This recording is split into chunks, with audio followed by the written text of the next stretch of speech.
Good morning. Welcome to Sum It Up, where I get to talk about my sermon from last week for just a little bit longer.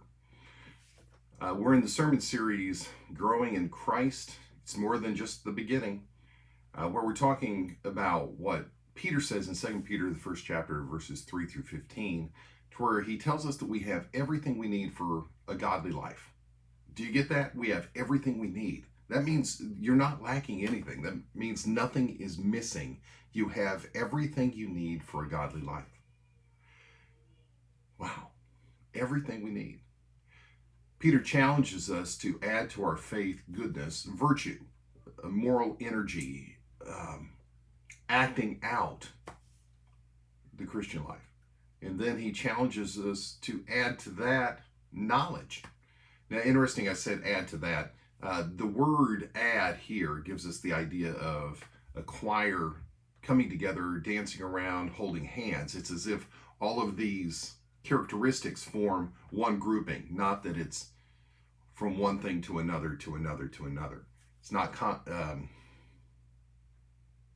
consecutive. It's not consecutive, but it's different characteristics that all go together. So goodness and knowledge go together, not that you go from goodness to knowledge.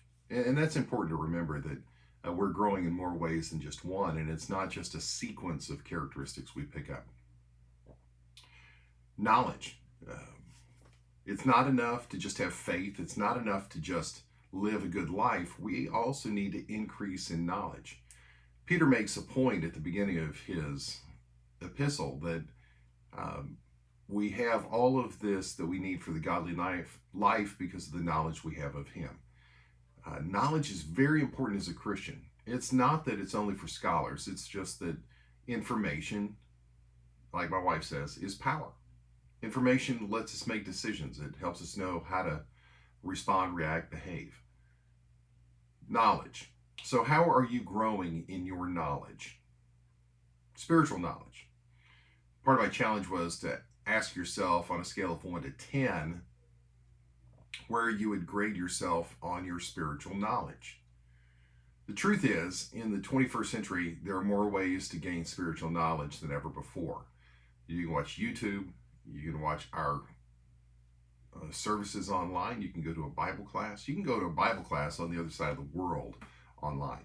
You can attend seminary online. You can go to Bible college online. You can just listen to any old person that's got anything to say on YouTube, Instagram, Twitter, or whatever. Now, the danger in today's world is that there's a lot of information out there that's not good information. So my challenge to you is to get into the Word. Find out what the Word says, and then consider what other people say about the Word. Knowledge, it starts at the Bible. Get into it. Have a great week. God bless.